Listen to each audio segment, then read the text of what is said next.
It was the height of World War II, and a terrifying new danger threatened the lives of Navy soldiers. No, I'm not talking about torpedoes or underwater mines. These sailors were afraid of sharks. And to be fair, they had good reason for that. In the first 3 years of the war alone, there had been 20 shark attacks. That number only rose with each new ship taken down by enemy fire, stranding hundreds of bleeding men in the water. As if the dangers of battle weren't enough to worry about, right? Eventually, the U.S. military decided something had to be done, and luckily, they had just the person to fix it. Her name was Julia McWilliams. She had wanted to join the war effort, but at 6'2", she had been deemed too tall to join the Women's Emergency Corps. So instead, she joined the OSS, a newly formed American spy agency. Soon, her superiors noticed that 29-year-old Julia was no ordinary volunteer. She had a creative brilliance that they believed would be perfect for solving the shark problem, and so Julia was put on a task force with a very specific mission: invent a shark repellent. After a year of research and over 100 tested substances, Julia and her team finally succeeded. The solution, it turned out, was to create cakes made of copper acetate and black dye. Apparently, it created a smell that, to the sharks at least, resembled dead shark. And to the military's relief, the sharks absolutely hated it. Clearly, Julia McWilliams had a promising career ahead of her, and she went on to create countless more recipes, but not for the military. You see, Julia McWilliams, who, when married, took on her husband's last name, became none other than Julia Child. It just goes to show that sometimes even the most famous and beloved entertainers can have a secret past fit for a horror story. I'm Aaron Mahnke, and this is Lore.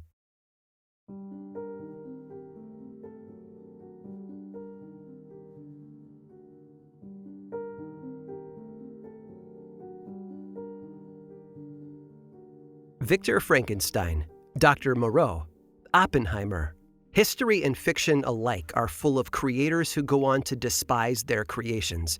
And in December of 1893, there was one author who decided to take that hatred to the extreme and kill off his main character. Except it didn't go exactly as planned. The public revolted, demanding that he bring the beloved protagonist back to life.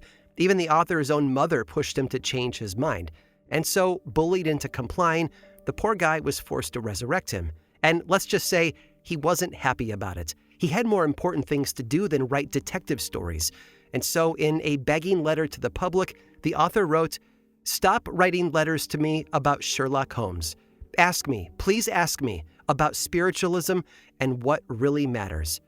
Yeah, that's right. Sir Arthur Conan Doyle didn't want to talk about Baker Street. He wanted to talk about ghosts. Arthur Ignatius Conan Doyle was born on May 22nd of 1859 in Edinburgh, Scotland.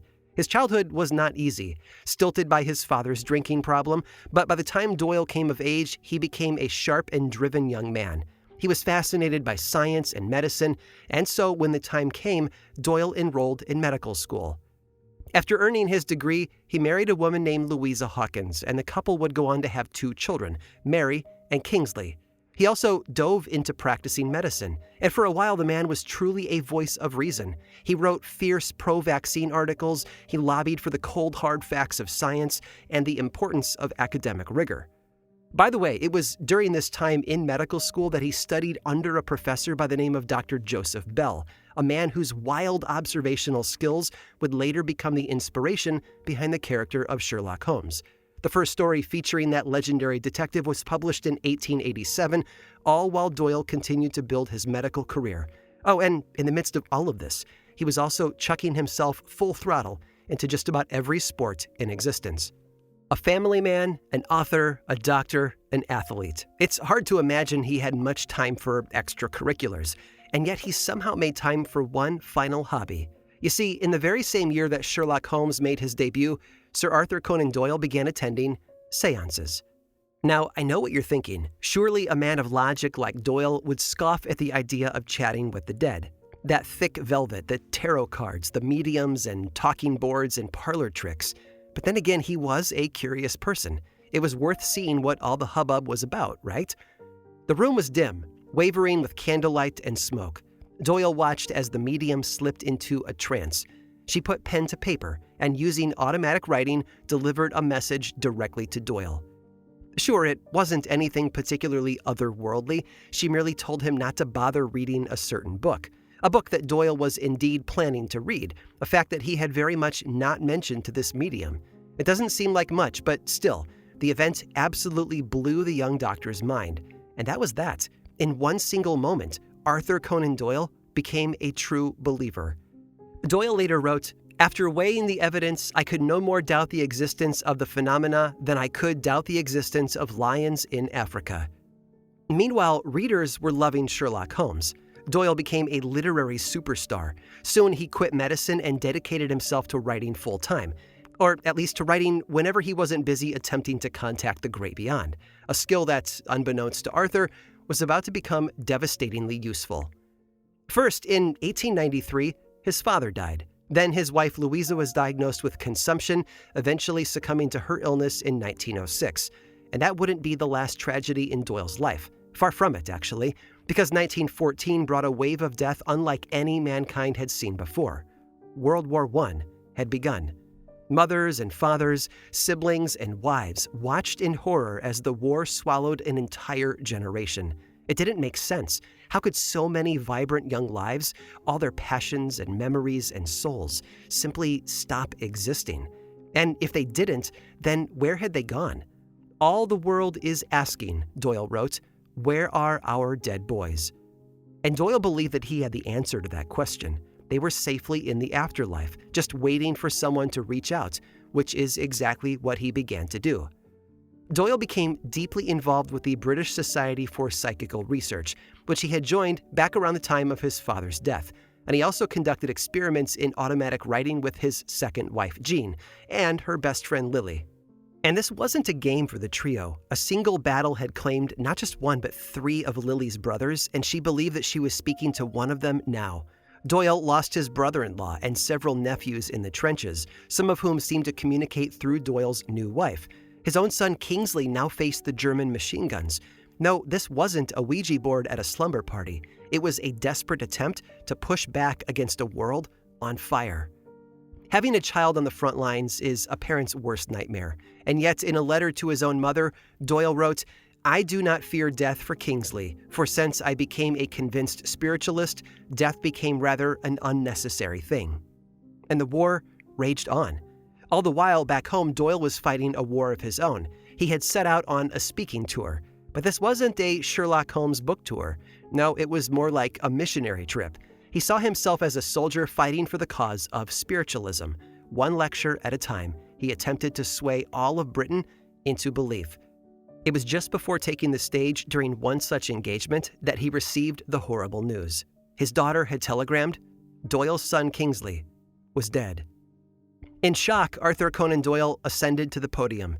Then, instead of his planned speech, he read his daughter's telegram out loud to the entire assembly. The crowd gasped in horror. But despite it all, Doyle stood tall. "Not to worry," he said. But then he hesitated, as if the truth began to sink in. "Not to worry," he repeated. And then he locked eyes with someone in the crowd. And boldly, desperately, he leaned into his belief and announced with conviction, "My son survives."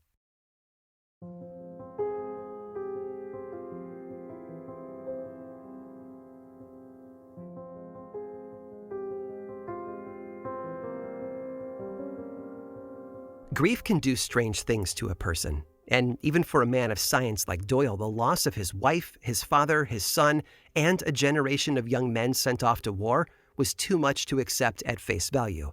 There had to be life after death. There just had to be. And so he dedicated his time to championing his favorite mediums. For one, he was an absolute fanboy of the OG spiritualists, the Fox sisters, so much so that in 1926, he even helped fund a 25-foot-tall obelisk in their honor. It still stands in Rochester, New York today, and sports the words, "There is no death, there is no dead," which, brief side note, would make a pretty metal tattoo. Then there were the Zanzigs, a husband-wife duo famous for an act called Two Minds with But a Single Thought. First, the couple would face away from each other on opposite sides of a room. Next, audience members would hand various objects to the husband, Julius Zanzig, and his wife Agnes, or later his second wife Ada, would then miraculously announce what each thing was, without ever looking, of course. Over the years, these objects included, and I quote, the toe of an ostrich, wood from Napoleon's coffin, the petrified finger of a man, a glass eye, and a live snake, among other cheery delights. Agnes and Ada would also recreate drawings or read from books that Julius held, all without a glance. For Arthur Conan Doyle, well, this was just about the coolest thing that he had ever seen. He believed that Julius Zanzig was a bona fide psychic. How was he so sure? Well, Doyle insisted that if it was a trick, he, with his high level of intelligence, certainly would have caught it. Yeah, funny thing about that though, in 1924, Julius published a series of articles in a London paper titled Our Secrets, Greatest Stage Act Mystery Solved at Last. There, Julius revealed the complex secret codes that he and his partners had been using to communicate. The Zanzigs were frauds. The Fox sisters too, by the way, eventually admitting to being frauds later in life. But if you think that that would have swayed Doyle's belief in spiritualism, well, you'd be very, very wrong. In fact, in 1922, he challenged the editors of Scientific American magazine to hold a little contest, hunting for a true blue medium. The winner would have to demonstrate actual psychic ability in front of a scientific jury. Doyle was positive that this would prove spiritualism's legitimacy once and for all, and the winner would earn a healthy chunk of change to boot. And Arthur, well, he had the perfect candidate in mind. Her name was Mina Crandon, and buckle in, folks, because this lady was something else. A Boston-based medium, she was a bit of an all-star in the 1920s, and I'm sure her looks didn't hurt either. She was pretty and charming after all, and I imagine the style of her seances didn't hurt either. You see, she performed naked and covered in glitter, or on her more modest days, draped in a loose kimono that had a pesky habit of slipping off while she was in a trance. And then there was the, goop. You see, Mina's most famous skill was producing ectoplasm, a substance thought to be the physical manifestation of spirits. And given the general tone of her performances, I bet you can guess what part of her body this ectoplasm came from. Now, as risque as all of this sounds, Mina's ectoplasm act was actually pretty grotesque. Assuming she wasn't actually oozing ghosts, the stuff had to be made of something earthly, right?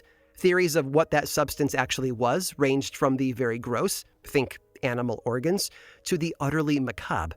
One seance attendee even touched a tiny ectoplasmic hand that Mina had produced, and with revulsion realized that it must have come from the corpse of a child. Now, I know what you're thinking. That sounds too gruesome to be true, except for one small detail. Mina's husband was a prominent surgeon with more than enough access to corpses. Mina Crandon may seem like an unconventional candidate for a scientific study, to say the least, but she was Arthur Conan Doyle's champion, and so she was set before the contest committee. She performed over 90 seances for them, and at first, it seemed like she would win the jury over. There was one holdout committee member, though, who was absolutely furious at the idea of her winning the prize. He knew that she was a fraud, and even published an entire pamphlet of diagrams showing just how she must be doing her tricks.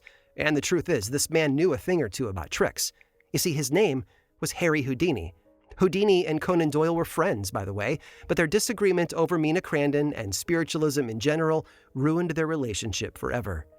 At the end of the day, Mina did not win the prize. In fact, not one of the candidates was deemed worthy, and the competition was simply canceled. Certainly now Doyle must have started to come around, right? After all, some of the greatest minds of the 19th century had failed to find any evidence of spiritualism's legitimacy. But still, his grief wouldn't let him rest. And yet, he kept defending Mina even as her star fell. When the father of parapsychology, J.B. Rhine, called her supposed powers base and brazen trickery, Doyle wrote a scathing retort in the Boston Herald, accusing Rhine of colossal impertinence. He also allegedly took out a black-bordered newspaper ad in the same paper containing only 6 large words. J.B. Rhine is a monumental ass. On the subject of Mina, Doyle later wrote, "In all America, I can see no nobler, braver work."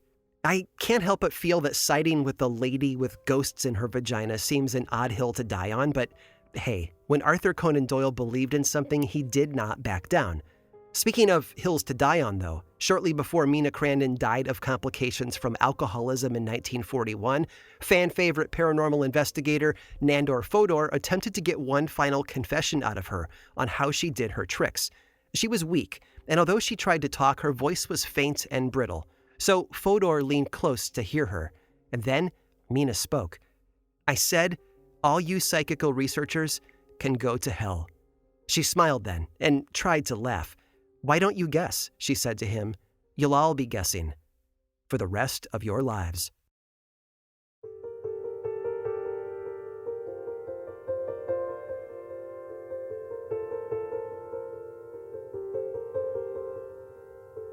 He was right out of a storybook. 9-year-old Frances Griffiths and 16-year-old Elsie Wright had a childhood that was right out of Anne of Green Gables. The cousins lived next door to each other, their homes nestled into a woodland valley near a stream known as Cottingley Beck, and they spent their summer of 1917 exploring the lush forest around the water. You could say that it was almost like a fairy tale. One night, Frances came home with her shoes sopping wet. Her mother began to scold her for playing in the stream, but Frances blurted out a bizarre defense. "I go up," she said, "to see the fairies." Shockingly, Elsie came to her young cousin's defense. It was true, Elsie insisted. Not only was Frances being honest, but Elsie had seen the fairies as well. Unsurprisingly, no one believed them, and so Elsie borrowed her photographer father's camera, traipsed through the woods with Frances in tow, and returned half an hour later with proof that would change the world. In the first of the 2 black and white photographs, little Frances rests on the forest floor. Her chin leans on her hand, and her eyes are soft with dreamy wonder. But that's not the strange part, because there, right in front of her, are 4 winged fairies. And look, these aren't camera flares or tricks of the light. No, each fairy can be seen in stark detail, from the patterns on their wings to the pointed toes of their dancing feet. One has her hand raised in revelry. Another plays what looked like a tiny clarinet. The second photograph was just as shocking, too. Elsie, this time, appeared to shake hands with a winged gnome. Now, Elsie's father was certain that it was all a trick. He figured they must have staged the photographs using cut-out paper fairies. And to be honest, one look at these with a modern eye, and it's obvious that's exactly what happened. Seriously, look them up. We aren't talking about CGI here. But this was 1917. And although Elsie's father was skeptical, her mother was more gullible. In fact, she was so amazed by the photos that in 1919, she showed them to a group of esoteric philosophers called the Theosophical Society. And from there, they worked their way into the hands of one of the most prominent members, a man named Edward Gardner. Inspired by it all, Gardner eagerly began lecturing on the existence of fairies, using the Cottingley fairy photographs, as they came to be called, as his evidence. And you know who happened to catch one of those lectures? That's right, Sir Arthur Conan Doyle. As soon as he saw the fairy photos, Doyle knew. This was it, the evidence that he'd been looking for all his life. Finally, he had found the miraculous, unimpeachable proof that there was a world beyond our perception. In fact, he wrote that the photographs had the potential to, and I quote, mark an epoch in human thought. If he hadn't been about to leave on an Australian speaking tour, he would have rushed right over to Cottingley Beck and staged a full-blown investigation. But hey, if we've learned anything about the guy, it's that he wasn't one to let something like this go. So he sent Edward Gardner to interview Frances and Elsie in his stead. And not just interview them, Doyle wanted more photographs. In August of 1920, he received just that. Using a camera that Gardner had provided for them, Elsie and Frances delivered not 1, not 2, but 3 more fairy photographs. And they received something even more powerful in return, a loud and fearless cheerleader, who also happened to be one of the world's most famous authors. Doyle started writing and publishing articles about the Cottingley photographs with titles like The Evidence for Fairies and Fairies Photographed. He published an entire book about them called The Coming of the Fairies, which included not just his own theories, but some of Edward Gardner's fairy theories as well. Theories like the idea that fairy wings had been the inspiration behind Native American headdresses and that fairies gave plants their colors. Now, you think that the public would have laughed all this off. But remember, Doyle was a highly respected physician and one of the most well-known minds of his time. Not just that, but readers tended to, have a bit of trouble telling fact from fiction. They assumed that the author must be just like his detective, as brilliant and trustworthy. as Sherlock Holmes himself. And so, when Doyle set his sights on the fairies, it triggered a craze all across Britain. You think the Beanie Babies were popular? They had nothing on England's obsession with the Cottingley fairies. Many, many years later, in 1983, Elsie and Francis sat for an interview with a publication called The Unexplained. And there, just like Doyle's other beloved spiritualists before them, the girls, now old women, finally admitted that the photographs had been a hoax. They had used paper cutouts, just as their father had guessed. Cutouts that they had snipped from a collection of children's poems and stories called Princess Mary's Gift Book, which they then decorated with wings. Oh, and it's worth mentioning, one of the stories in Princess Mary's Gift Book was actually about an elaborate deception, a deception that involved costumes and false identities and visual trickery, until at last the protagonist realizes that he's been fooled all along. And the author of that story? Sir Arthur Conan Doyle.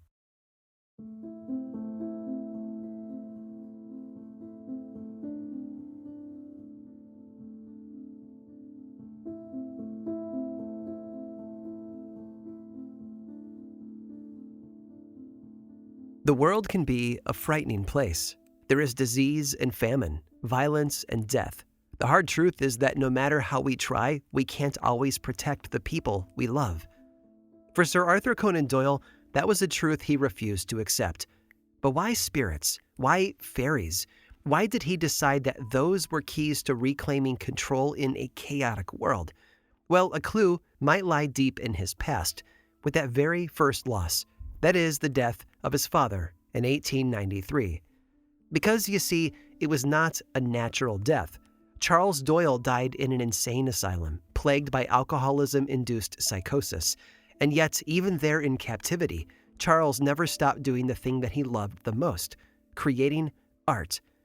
He was actually an incredibly talented painter, so much so that Arthur filled his home with his father's work and even published it alongside his own writing. And these paintings, they weren't landscapes or portraits. No, Charles Doyle had a very particular speciality. He painted the visions that he saw during his psychotic hallucinations, visions of witches, spirits, and most especially, fairies.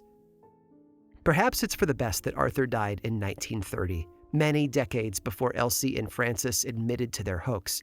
He was able to go to his grave believing in something magical, believing that his father was not simply a very ill man, but a talented medium communing with another realm, believing that his son and wife weren't gone, but simply elsewhere.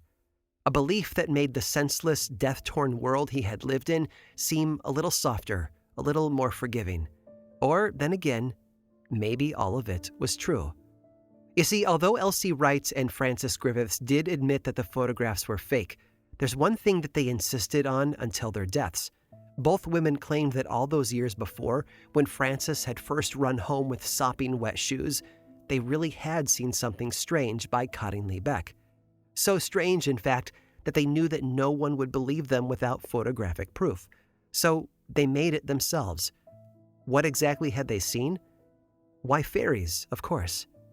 Dancing in the woods.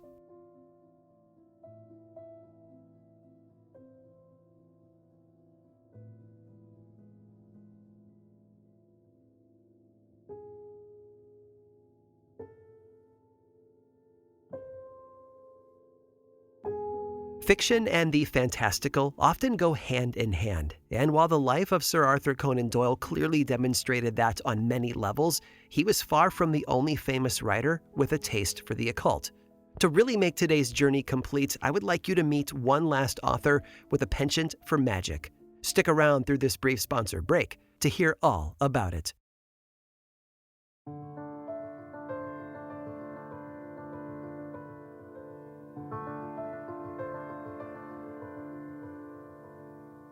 It was a simple spell, and the poet had performed it perfectly. He burned a flower to ash, then placed those ashes in a bell jar and brought it outside to soak up the moonlight. He monitored it all through the night and then the next, waiting for the flower's ghost to appear and hover above the ashes. At least that's what the 18th century astrology text outlining the ritual had promised. But to his disappointment, after all these efforts, nothing happened. Well, not exactly nothing. News of the poet's magical experiments infuriated his fellow members of the Theosophical Society, that same group to which Elsie's mother had first shown the Cottingley fairy photos, and so they kicked him out of the club. Alas, it seemed like William Butler Yeats would have to find other like-minded friends. Today, W.B. Yeats is known mostly for his lyrical poetry, but next to his writing, magic was the most important thing in his life. In 1892, he wrote, "The mystical life is the center of all that I do and all that I think and all that I write." And rest assured, being booted from the Theosophists wasn't going to change that. Lucky for the Irishman, though, he had another society to fall back on. Yeats, you see, was a loyal member of the Hermetic Order of the Golden Dawn. The recently founded Golden Dawn was a top-secret magical movement dedicated to studying occult traditions like alchemy, Kabbalah, astrology, and tarot. Members wore long, matching robes. They conducted elaborate theatrical rituals like fake hangings or sealing someone inside a tomb. They also, like the Masons, had a ranking system for their members with titles like Zelator, Theoricus, and Practicus. In short, these were exactly Yeats' kind of people. In fact, Yeats even helped write some of the order's ritual texts, and eventually rose to the rank of Imperator, or Grand Wizard. And he wasn't the only famous writer in the bunch either. Algernon Blackwood was a member, and there are rumors that Bram Stoker, and yes, even Arthur Conan Doyle, may have been involved as well, although there is some debate on this. Pixie Coleman Smith, the illustrator of the famed Rider-Waite tarot deck, was a prominent part of the gang. Pixie and Yeats even teamed up on creative projects together, with Pixie painting set dressings for Yeats's plays. Yes, it was one big spooky family. That is, except for when it wasn't. In your family, maybe it's your aunt's rude husband, or that one mean older sister you never got along with. Every family has one, after all, that person that everyone would rather not invite to Thanksgiving. And for the Order of the Golden Dawn, that person was a fellow named Aleister Crowley.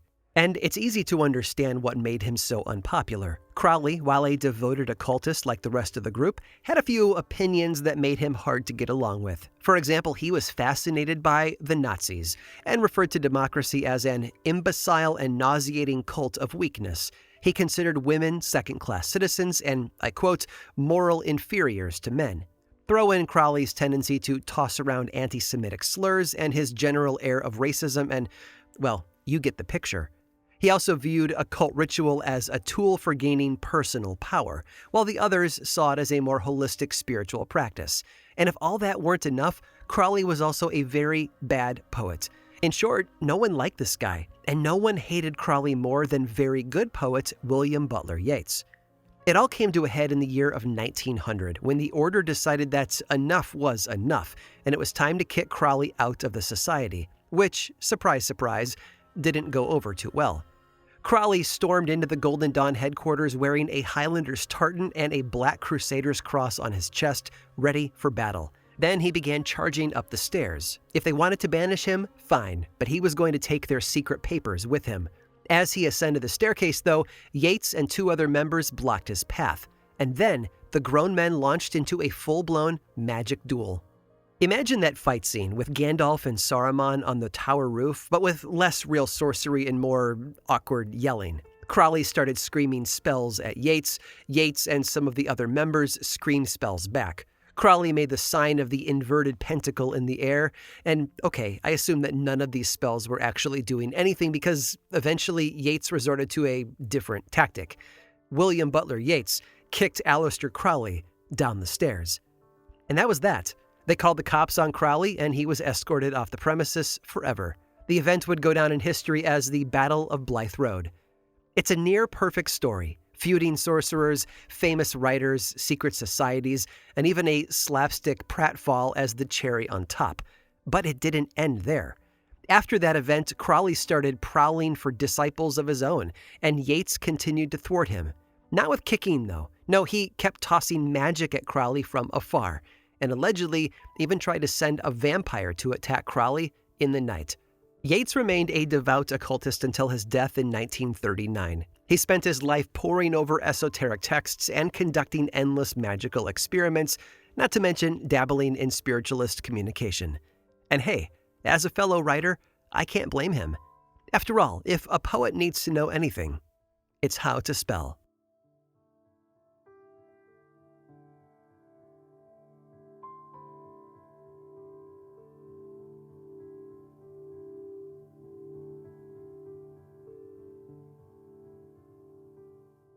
This episode of Lore was narrated and produced by me, Aaron Mahnke, with writing by Jenna Rose Nethercott, research by Cassandra De Alba, and music by Chad Lawson.